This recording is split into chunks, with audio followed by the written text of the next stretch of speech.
Hello friends, आज आपका इस वीडियो में बहुत बहुत स्वागत है।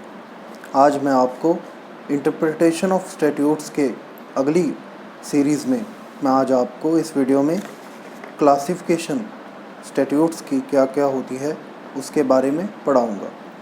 तो चलिए शुरू करते हैं। देखिए, स्टैट्यूट्स दो तरह के होते हैं बेसिक तौर पर। एक तो होता है टेम्परेरी, दूसरा होता है परमानेंट। टेम्परेरी में क्या होता है, ये कुछ सर्टन फिक्स समय तक के लिए ही इसे लागू किया जाता है। जब भी कोई भी एनेक्टमेंट लागू की जाएगी, कोई भी लेजिस्लेचर इसे पास करेगा, तो उसमें एक सर्टन क्लॉज लिख देते हैं कि इस समय तक ही, इस तारीख तक ही या इतने महीनों तक ही किसी भी सिचुएशन को रिस्पेक्ट में ध्यान में रखकर ये एनेक्टमेंट बनाई हुई होती है। तो इस वजह से ये एनेक्टमेंट कुछ समय के लिए ही लागू होती है, कुछ सर्टन पीरियड तक, कुछ फैसिलिटी प्रोवाइड करने के लिए, कुछ मैंडेटरी लॉज को लागू करने के लिए, कुछ ऑब्लिगेशंस को लागू करने के लिए, कुछ बातों को मनवाने के लिए, कई रीज़न से ये जो स्टैट्यूट है जो टेम्परेरी बेसिस पर लागू किया जाता है। और दूसरा है परमानेंट बेसिस पर। इसमें क्या होता है, जनरली कोई भी टाइम ड्यूरेशन, कोई भी सर्टन पीरियड एक्सप्लेन नहीं होता है।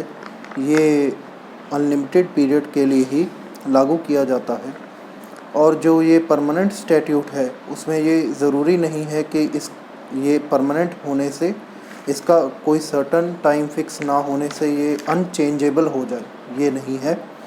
कुछ भी सब्सटीट्यूटेड, कुछ भी नेक्स्ट अमेंडमेंट या रिपील के मदद से हम इसे चेंज कर सकते हैं। परमानेंट होने की वजह से इसका मतलब ये नहीं होता कि ये अनचेंजेबल बन जाता है। उसी तरह जो टेम्परेरी में था कि ये कुछ सर्टन पीरियड तक के लिए ही बताया जाता है, उस पीरियड में भी उस टेम्परेरी प्रोविज़न को, एनेक्टमेंट को हम अमेंड और रिपील कर सकते हैं उस समय के दायरे में भी। ये था बेसिक तौर पर दो तरह की क्लासिफिकेशंस। इसमें फर्दर दो बेसिक क्लासिफिकेशंस और भी हैं, जैसे हैं कि कुछ स्टैट्यूट डायरेक्टरी और परमिसिव होते हैं। जैसे कि मान ले, जो स्टैट्यूट्स हैं वो इतने हार्श नहीं होते, ऑब्लिगेटरी नहीं होते। वो एक तरह से आप वो कह सकते हैं कि एक तरह की डायरेक्शन है, कुछ रेफरेंस दी गई है, कुछ सलाह दी गई है कि आप इन गाइडलाइंस को फॉलो ज़रूर करें। पर अगर कोई पर्सन उनको फॉलो नहीं करता है, जो सिर्फ डायरेक्टरी और परमिसिव स्टैट्यूट्स हैं, उस नेचर के हैं, तो उनके ना फॉलो करने पर कोई हार्श या कोई भी बड़ी पनिशमेंट नहीं होती है उस पर्सन को जो उनको फॉलो नहीं करता। पर उनके ऑब्लिगेशन को ना मानने से, जो डायरेक्टरी नेचर है, सिंपली कुछ पेनल्टी उनको फेस करनी पड़ सकती है, जो मॉनेटरी और इन नेचर होती है, हार्श पनिशमेंट नहीं होती है। और दूसरी तरफ कुछ जो हमारे स्टैट्यूट्स होते हैं वो मैंडेटरी, इम्पेरेटिव और ऑब्लिगेटरी नेचर होते हैं।